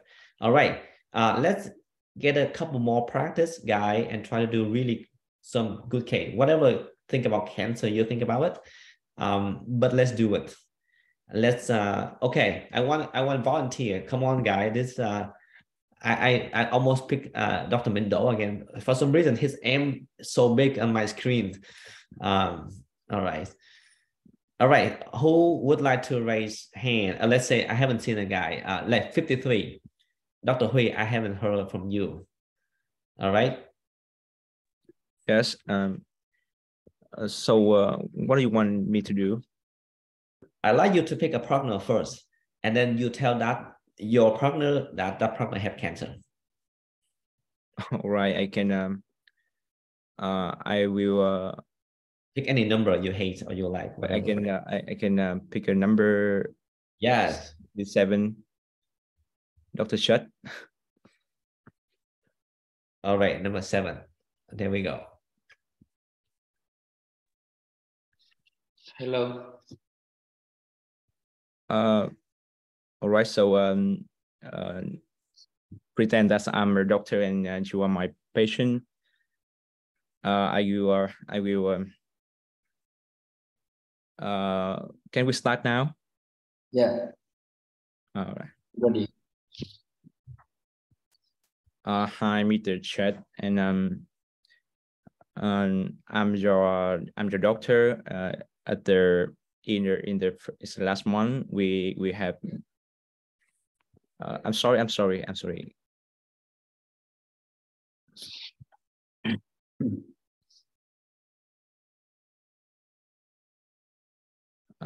I'm here. In the last month we have met, and I do some physical examination and some tests on your body, and now we have the result. And I kind of had a bad news for you. Are you ready to listen it? Yeah, I'm ready now. I think you have a tumor in your lungs. Oh, it can be accepted because it's at my age, no one can be have cancer. Right, I know your feeling right now. You're kind of nervous and don't know what happening, and but in the result of the test, and we see is very clearly that you got a tumor in your lungs. I know you feel I know you are right now you can't believe it, but we're sorry to say that. And what should I do? Yeah, we have a lot of kind of treatment, and can do to increase the to decrease the risk of the cancer in your health, but you need to you need to follow my instruction, and I think you need a lot of support, a lot of support by your family and your friend, and all right, why don't we time out right there? All right, number 77 is now your turn to deliver bad news to 53. Right. Hello, Mr. Huy. Yeah. Yeah, I'm a doctor from the oncology department of the hospital. So yes. Today I want to talk to you. I know that you are a son of Mr. X. He now cheated in my department. But today I want to discuss more information about him, about his journey of treatment to you. Right. Yeah, we are trying, but maybe your father's situation is being worse. So maybe I think that we just can keep his life maybe for 4 months more. So I think I should talk to you for you to prepare, and for you to prepare for the father have the best time ever for the last of his life. Well, yes. Can you tell me more about more in detail about my father's situation? Yeah. And if he take more time to stay on the hospital, and it will take how this take a lot of money to keep him in there, because it's related to my financial situation of my family. I have to consider this. Yeah, I know that based on the PET-CT result, so the cell, the abnormal cell move to brain, to his blood, and to other organ of his body. So for the chemotherapy that we are using now is not working. So I think that for the last of his month, his life, we should use some therapy for reduce the pain. So I think that we have no way just reduce his pain for his have the comfortable and maybe if you have time, you should be beside him more every time. I think it's very good for him. All right, let's time out, right, guys. I like this become more dynamic. You can tell number 53 and number 77 become more natural compared to all of you can do it. Okay, let me repeat, all of you can do it if you keep practicing. When you see 15 versus 70 first started, they a little bit sluggish, and then they kind of not really matching, but now 53 more natural with 77. The more you do it, the better you are. Okay, let's pick one more pair, but this time I really want you to get to know each other. Okay, now the two pairs just jump right into a conclusion. I want you to at least say, hey, how's your day? How traffic? How is, try to common sense first and give that time. And now after that, let's say, hey, 53, how's your day so far? And you give him some response, hey, my day sucks, something like that. And then That's okay. And then you keep talking and then try to give a short history. Don't go too long because they know the history. Just summarize. 2 months ago, your father presented to this hospital for shortness of breath. We do some chest CT. We found a mass, and then we subsequently did a biopsy. So today we have the result. We would like to tell you. See, it's simple, but it goes straight to the point, and they know that. And then you wait for them to respond. Of course, they focus on you and they say, unfortunately, we think your father had cancer. We just go straight to that and give them some moment to digest. Don't jump into that conclusion. And then keep going. Okay, sounds good. So I saw a hand, number 7. Okay, number 7, please. And then who you would like to pair with? Okay, so my partner is number 6. Number 6. All right. 6 and 7, go ahead. Hello, Mr. Yeah. How's your day? Yeah, I'm fine. Yeah. So, as you already see me 2 months ago, Yes. in my department Yes. with your father, yeah. And your father's complaint about this bleeding in his nose, right? Yes. Yeah, sometimes and also he felt difficult when he's sleeping. Yes, Right? yeah. Yeah. Right. Okay, so and we do some check.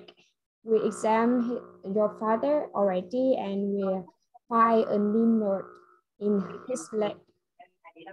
And we do the biopsy already 2 months ago. Right? Yeah. Are you hear me clearly? Not exactly, because I think maybe maybe your microphone is not working good, but it's okay. We can follow the conversation. Okay, so I will go slower. Yes. We take the biopsy of your father, and it's the results so that he have a tumor. Oh my God! Is it what is that? The tumor? Yeah, it is a tumor based on his clinical symptom is from the nasopharynx carcinoma. Can you explain for me this term carcinoma for me, please? Because I Yes, don't know exactly this. Yes. and is a nasal, that means is a back of your nose, your father nose, and after pharynx. It's have a tumor. Okay. Is it dangerous? If it can kill my father or anyway, my father can dead. Is that? Yeah, as you know, that's when we say that's a carcinoma, that's a malignant. So it can spread anywhere in the body. But luckily, my father in early stage. And so we can do cheat. We can cure with the adjuvant therapy. That means we can use the chemical therapy and combine with the radiation therapy to treat the father. So, yeah. All right. So good. Let me time right there.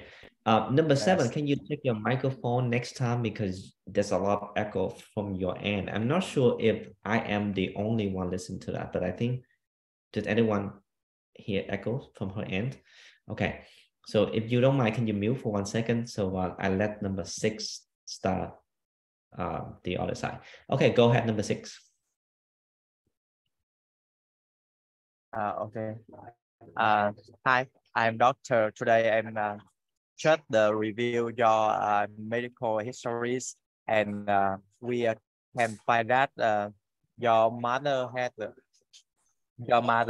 the tumor in the breast. We don't know exactly what kind of tumor in the hers, but I think we can use more examination by biomarker to find what exactly the tumor. But in the near future, I think her health is stable. Is not necessary or dangerous for her your life. But I think we just follow your health, just follow your medical. We can find out, and maybe we can curse the tumor for her. So actually, as my mother have a tumor in her breast, and is it Yes. a carcinoma or just a tumor? It'd be nice. Yes, we just define by radiation, but we don't we don't know yet. You the more examination by the bioside, so we cannot guess the conclusion what is exactly what kind of tumor. But I think with the imagination, I think and the information from the medical and the medical historical history, I think is the we can have the positive. Maybe it has positive, but we must use form examination to find out, and maybe we can cure this. Maybe we can remove tumor from the breast for her. We can remove the breast. So I think we need more information. So I think I just want to say it to you that to prepare for yourself, and you can prepare for herself. Okay. All right, time out. Okay, so I can see both of you improve. I mean, slowly improve. You can tell from this section that the more you practice, you will see how amazing you can go. And you can ask a lot of questions like number 6 or 7. You need to, can you tell me more? Can you explain to me what it is? And then you have to slowly feed your patient. You don't want to go too fast. You don't want to give a lot of information, because for someone, think about this, someone having here cancer diagnosis is too much. Like they don't want to hear anything else. Okay, this is just too much. So your job is to slow down the process, slow down to calm the patient down, and then slowly you feed more. And then you will go further. If they too much and you feel you cannot, you just stop right there. You can say, we can talk about that a later time when you're ready, okay? Because they in denial phase, they're not in the acceptance phase. Okay, let's do one more pair very quick, and then we will conclude this section. Let's see how I have not heard. I know we have quite a bit of people in this class, but guys, I really want you to volunteer, to be active, to participate. Come on, raise your hand. Who I have not heard. Let me see if I have. Let's see. There's no number here, but let me pick Phương Thảo, Vũ Phương Thảo. Yes. Did you talk already or no? No. Okay, good. Why don't you pick a partner? Can you pick for me? Sure, I can pick, let's say Như Ngọc. Okay, it's on my screen right here. Nguyễn Như Ngọc. Hello, okay. teacher. Yes, so Thảo, why don't you deliver bad news to Như Ngọc, and then vice versa. Okay, so how's your day? I like it. I'm fine. Mm. Thank you. So I'm sorry, because today I will tell you a bad news. After many examination and tests we found out that your father has a tumor, and it must be a cancer. I'm sorry, but yeah. Can you tell me more detail? What kind of tumor my father got, or is it dangerous for my father's health?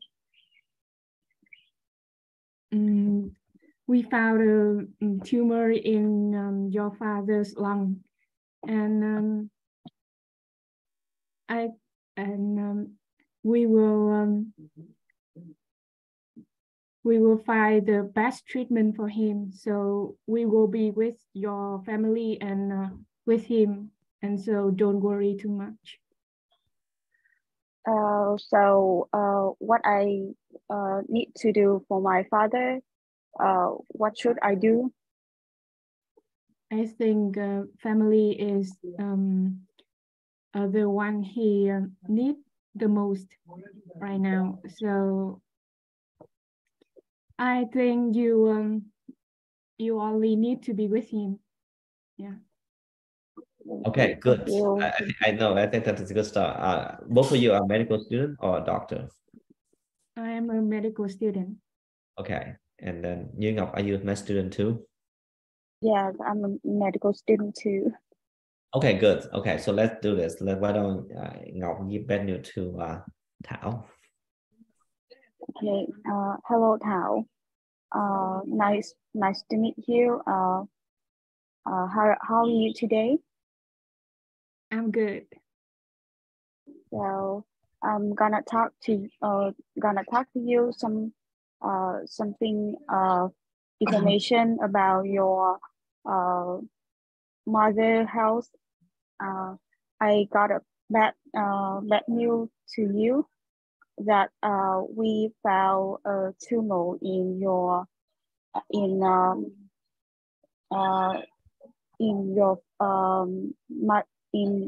breast of your mother, and we also do everything to find the best medication to treat your mother. Okay, so did you do any tests for my mother?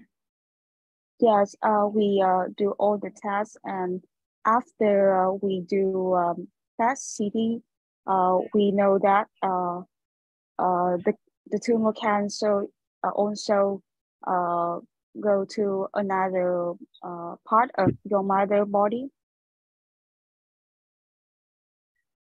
So can I ask how long will she alive? We can do another test to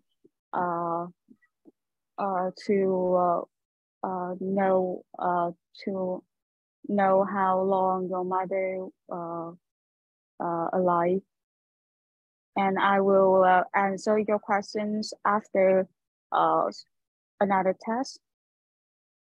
All right, so let's time out. I can tell after a couple sections, you guys getting better. You see that? Now at least you say hi to each other. And then what I suggest, you don't have to say bad news, because you just tell them what it is. You don't have to say, I'm going to tell you bad news today. No, you don't have, you just skip to it. I say, hey Thảo, based on our tests and based on your mother's symptom, we think your mom has cancer. I mean, you don't have to tell bad news and then tell another bad news about cancer. So two things. Just tell them directly. This is what it is. All right, guys. So I think we are about to conclude our section today. I'd like to let some minutes to get feedback from you guys. Any questions so far? Anything that, any concern, any question that you're not sure? I know 2 hours is a lot, and I think Dr. Dinh will re-upload the video for you to review this by yourself. So you can listen to my talk again pay attention to how I talk, how I use those terminology. But any questions so far, guys? I have a question. Yeah. When you talk about the role of family member in oncology treatment, you talk about doctor should inform the situation of a patient to the family member. But if the patient have 10 sons and today one son come to you and want to know about the patient, and 2 days ago another son, and 2 days ago another son, what should I do in this situation? Well, great question, guys. First of all, you have to know by law that there's like a law called HIPAA in the US, and I think this law could be applicable to Vietnam too. The patient is the most important person in the room. So you should ask the permission or whatever. Even if you want to talk to the family member, you will tell them, you ask the permission or what is their reference. You can ask, oh, would you like me to talk to, who is the one you would like me to talk to about your condition?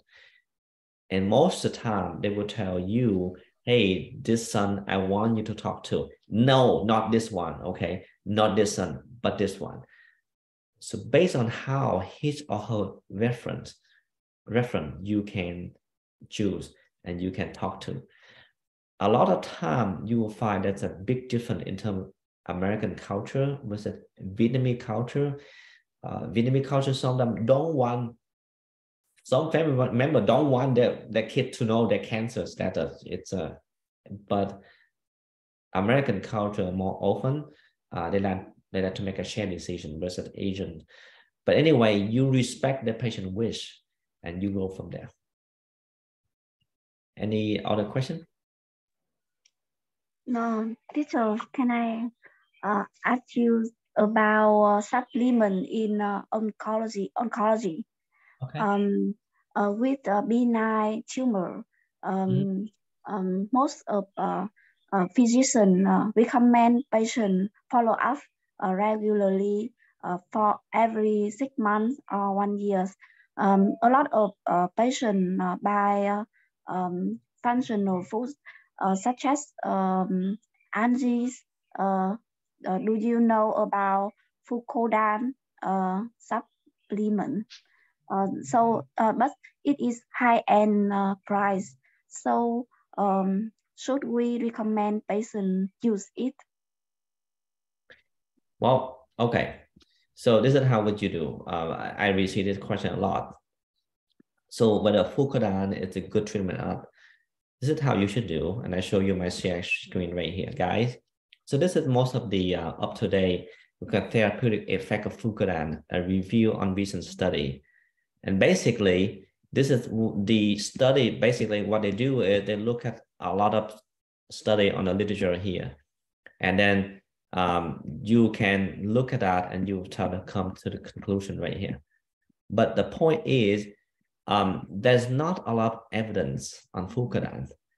And you have to be careful where you say, because two things. Okay, so this, I will give you a link here if you want to take a look at that. But you have to remember, in cancer, we need psychological effect, right? We call placebo effect. Because if the patient feel better, their immune system work better, and they tend to be more positive. They like to exercise, they like to eat more, they believe, versus you don't give them anything. So Fucodan or any type of supplement that, as I said, can give you some placebo effect if you give them in a small amount. But if you want to be evidence-based medicine, there's zero. There's none of them. There's no clinical trial. And even my friend in Japan, Dr. Wee, he's a good oncologist there. I mean, people in Japan don't even know about Fucodan. Think about it. So if you want to tell about a product that not evidence-based, but may have some psychological effect, you have to be careful. You can go in between. You can say evidence-based, there's no study. But if you can take small amount and you can feel good, and it would not affect with chemotherapy, it will not affect with your treatment, I'm okay with that. So that's how I say to my patient, because you don't want to exclude yourself for naturopathic treatment, because many doctors say, oh, I believe only chemotherapy. What if he's wrong, right? Because the medicine it's moving forward in the future, and a lot of things we don't know. So if there is no evidence, we just say, based on today, I don't see any evidence, but this is what we have so far. I think one of the key things I am telling my patient is just be upfront and honest. Say, this is what we know, this is how much we don't know. So they're likely to trust you more. And this is surprisingly that a lot of time I tell them I don't know. And guess what? They still trust me, because this is actually, as a physician, we should tell our patient what we don't know, or this is what we have so far. Fukudan is a very sensitive topic too, because as I said, it's a lot of profit. I don't know how much. Have anyone have any idea how much Fukudan in raw? How much does it cost? Just a few dollars. Just a few dollars, but they're selling for $50, $100. So I will tell you how much profit they make. They make a lot of money. But in terms of therapeutic, that's what you should tell your patients. All right. Any other questions? Yeah, teacher. For the food for the patient with cancer, you say that can we have a link for nutrition we can use, because you say that it's easy in your country. It's easy learn. We want to learn about nutrition. Yes. So let me send you the online course, okay, nutritionist. Yes. So let me tell you right here. I'm not sure they're still free. Let me see the free. Oh my God, they're no longer free. It's now $2,400, $2,000. Let me see online short course. Let's see. They have. Oh my, it used to free. Oh my God, now. Let's see if that's this one free. Oh yes, this is free. Okay, guys. So this is the online course take from Stanford. Okay, I want all of you to take this course because it's free. So the introductory to food and health. It's very basic, but amazing knowledge you can learn. Okay, there's an advanced course 2,400. This is the one that I told you. Let's see about where is the 4,000 at 2,400 right here. All right, it's called nutrition science, and then when you learn this, this is much higher, more expensive. This is 2,400. So the first one free, the second one is 2,400. I don't know how much in Vietnamese. 50 million dong. That's a lot of money. 50 triệu, huh? Okay, but I give you another one from, I think, from Harvard. Let me see. Harvard, where is so those are a very easy and online learning you can do, and then let's see. This is one of my favorites right here. This is still expensive, but only $200. Okay, $220. They teach about fundamental of coaching, culinary, how to cook. Okay, I love food, guys. So this is something that this is $220. Again, I'm not represent Harvard or Stanford, but those are very cool online course you can learn how to cook, it's amazing. Once you learn those concepts, you will see that making food is not that complex, but rather like an art, like a fun, and then you can use as a therapeutic treatment for cancer patient. Encourage them how to learn, how to explore about food, about nutrition with you. And then when you learn it, you will see how amazing. Okay, guys, any questions? Thank you, teacher. All right. If not, then I will see you guys. I don't know, Dr. Din, Dr. Min. Now I see you guys. And Min, you finally, I saw your face. Every time I see an M, I'm about to pick because for some reason it's appeared on my screen as a big M. So I'm about to pick Dr. Mindo several times, but okay, now finally. Okay, Dr. Din and Dr. Mindo, any further question before I end the class? I think you can go. You complete your duty already. So, but you still have one session, the last session about surgery before they have the final exam. Yeah. Oh, so it's the week 16, I believe, or 15. Yeah, the last week. Yeah. All right. Okay, guys, I will see you there. So I'm leaving now. Have a nice day, all of you in Vietnam, and hope to see you again. Thank you. Thank you very much, Dr. Wynn, and have a good night. Okay, we appreciate about that. Okay, the last class, you still stay with us because we have to talk about something before, after Dr. Wynn leave. Okay. First one, just about the my observation about your labor roles about deliver bad news, or we call breaking bad news. Most of you have 3 couples of roles. Most of you miss the explore phase. That's correct.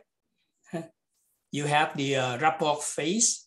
You have the announce phase, but you miss the rapport. Sorry, you need the explore phase. Okay. Giờ tôi nói tiếng Việt một chút xíu nha. Là mấy em mất cái đoạn mà explore đó. Cái đoạn đó rất quan trọng. I think because you have the habit of the Vietnamese communication in healthcare. Tại vì mấy em có quen bên Việt Nam, mấy em nhảy vào ngay cái announce là không, ở bên đây không được như vậy. Mấy em trước khi nhảy vào announce, mấy em phải explore. Explore, you have 2 parts.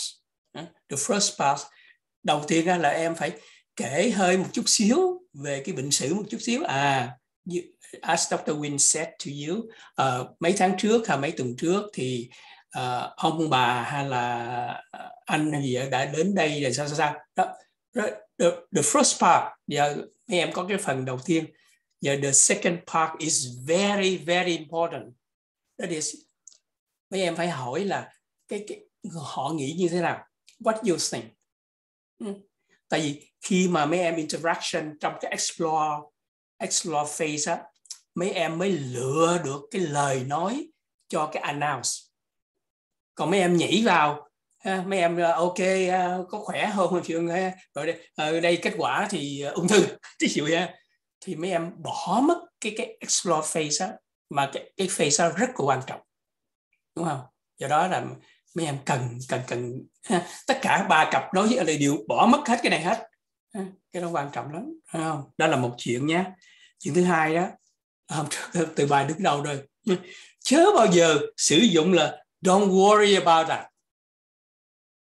Mấy em phải get rid of, forget it. Vô hình cái câu đó đi. Cái câu đó mấy em có thể nói với bạn bè, nói với người thân, nhưng mà đối với bệnh nhân và bệnh là đừng có nói là don't worry. Tại vì em nói don't worry không có ích lợi gì cho bệnh nhân á. Bệnh nhân, mấy em có nói don't worry á, bệnh nhân vẫn worry như thường. Cái câu đó là câu phí, mà nó còn nhiều khi phản tác dụng nữa. Thời tôi lo muốn chết mà ổng cứ nói đừng có lo. Do đó please forget it, bỏ cái câu đó đi. Instead of you talk to the patient that don't worry about that, you just replace by another phrase. Mấy em phải thế bằng một cái câu khác. Thí dụ như thế này, let's talk about the plan. Nghe đại khái mình phải chuyển qua một cái câu mà positive hơn là cái câu đó là cái câu không có được tốt lắm. Giờ cái cuối cùng ở đây, trước khi bác sĩ Minh Đỗ có thêm nữa đó, thì cái cuối cùng đây dường như là của em Tùng, phải không? Là tôi có nghe lầm hay không? Cái imagine và imagination là 2 cái khác nhau, đúng không? Imagine là chẩn đoán hình ảnh, chứ đừng có dùng imagination. là cái đó là sự tưởng tượng nghe. Tôi không phải có nghe trúng hay không, nhưng mà lặp đi lặp lại 3-4 lần cho tôi cố để xác minh lại. Cái đó là không có cái chữ mà imagination trong y khoa của mình, phải không? Trừ trong trường hợp tâm thần, còn không là mình phải dùng imaging hoặc là diagnostic imaging. Dr. Minh Đỗ, có ý kiến gì nữa không Minh, trước khi mà mình sẽ nói về cái thi tới? Về cái imagination là đúng, em cũng có thấy cái đó, cho nên là để ý, có khi mình nói mình không để ý thôi, nhưng mà có khi mình muốn nói imaging mà mình nói thành imagination, sao để ý cái đó. Em cũng đồng ý cái câu mà don't worry thì nó dễ phản tác dụng lắm, cho nên đừng có nói don't worry, mình thay cái đó bằng cái khác đi. Ví dụ như là I think you may worry about what I just told you, so let's talk more about how we gonna do about that. So thay cái đó đi, don't worry nó nghe nó bệnh nhân đang lo, nó nghe nó chướng, nó chỏi lắm, cho nên đang lo muốn chết mà cứ nói hoài, tôi muốn nói chuyện gì là cho tôi giải quyết chuyện của tôi đi. Thì I know you may worry, thì có khi người ta nói không, tôi đâu worry gì đâu, thì nói I think you may worry about this, nếu mà thấy có vẻ lo thì I know you worry about this, so let's talk about how we gonna do about this. Thì nó mở ra cái hướng cho bệnh nhân hơn, mà cũng có người ta thấy mình thực sự mình quan tâm, mình thông cảm với người ta, chưa nói chuyện mà đang chuyện nguy cơ xấu, bệnh lý nguy hiểm mà nói don't worry sao được, trời, don't worry nói gì nữa.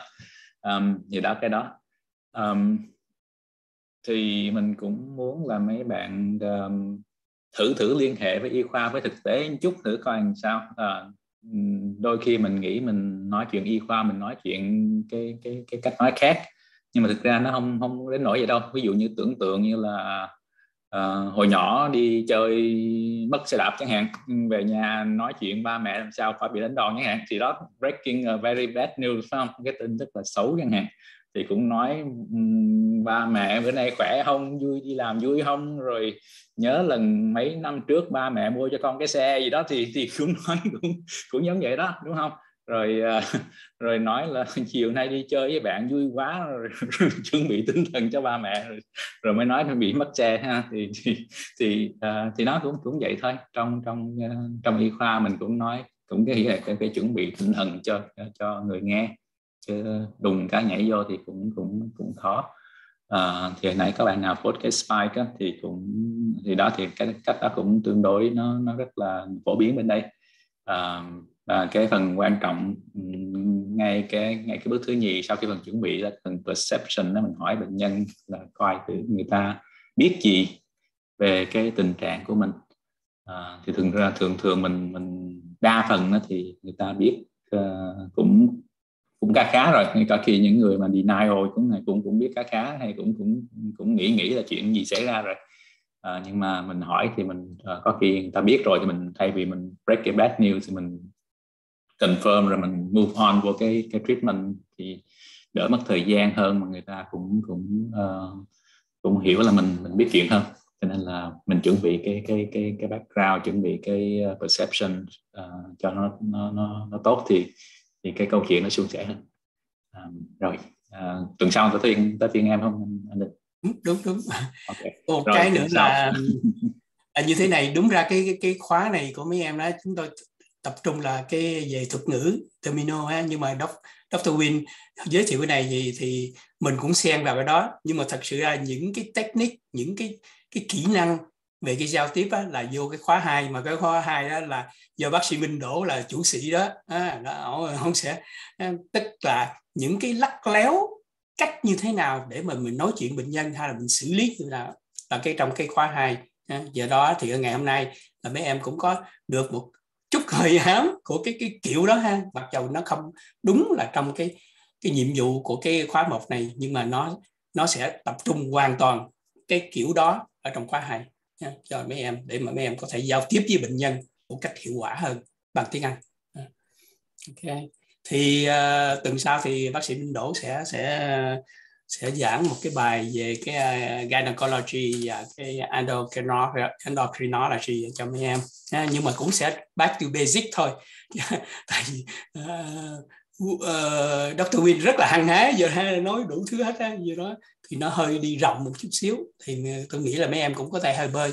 Nhưng mà như thế này, tại vì câu hỏi á, thì Dr. Wynn tôi có dục mà cũng chưa giao tôi, thì tôi sẽ soạn những cái câu hỏi của ngày hôm nay để cho mấy em thi. Tại vì cái ngày hôm nay là những cái câu hỏi mà 4 bài đó phải không, kể như bài hôm nay thì tôi sẽ hỏi những cái câu đơn giản.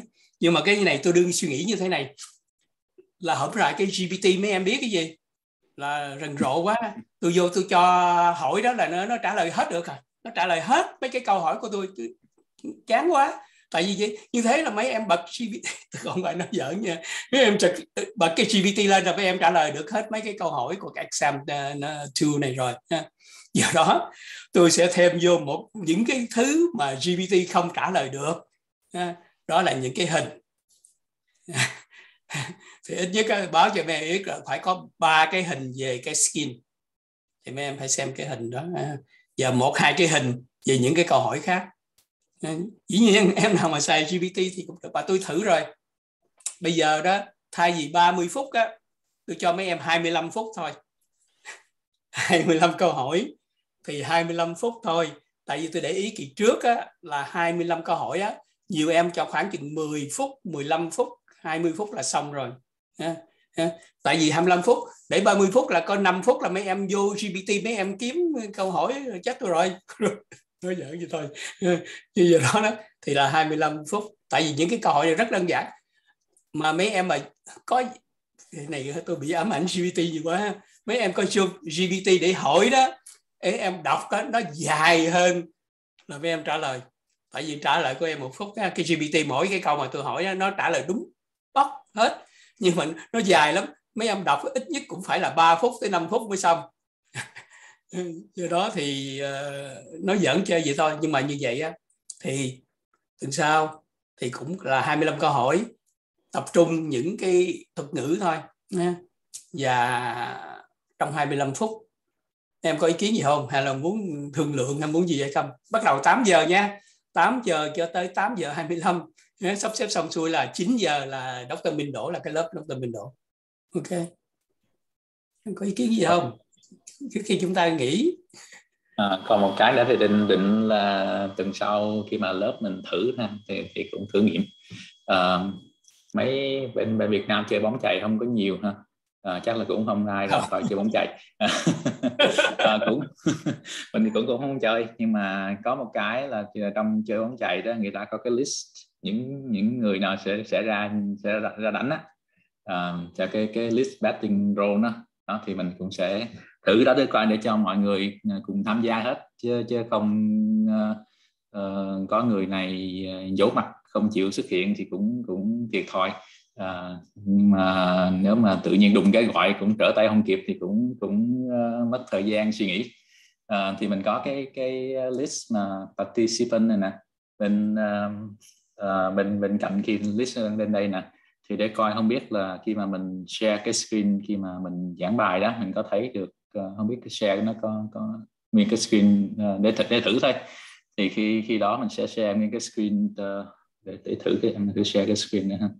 Thì hy vọng là khi đó nó thấy được cả hai, vừa cái screen vừa cái hiện tại đang thấy cái gì. Đúng rồi.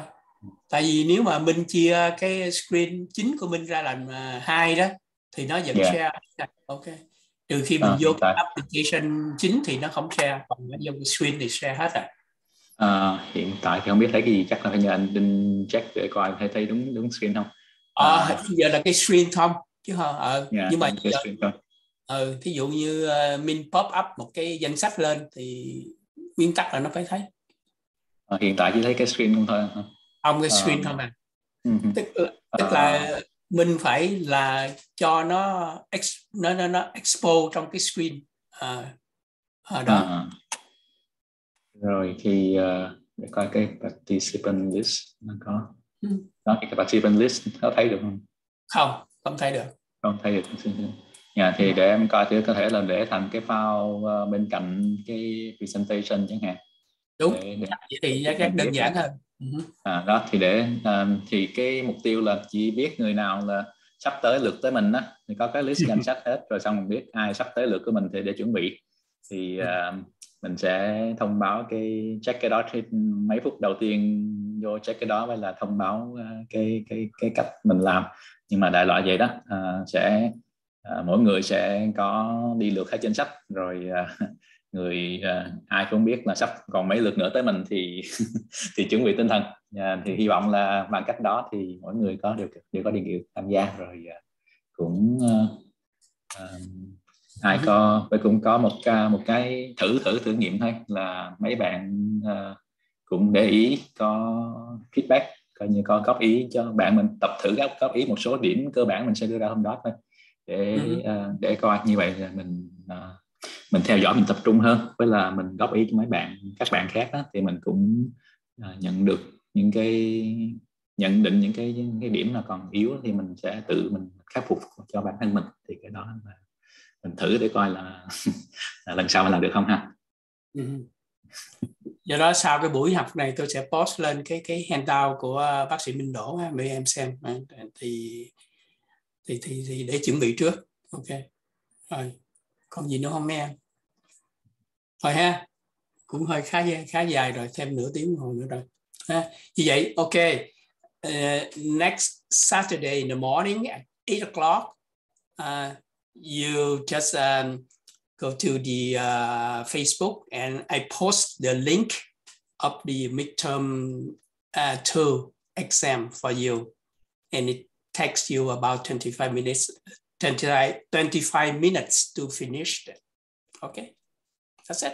Any question? Any suggestions? No? That's okay. Bye. Yeah. Good night. Oh, sorry. Good morning. Sorry. Okay. Bye-bye. Okay. Yeah. Okay.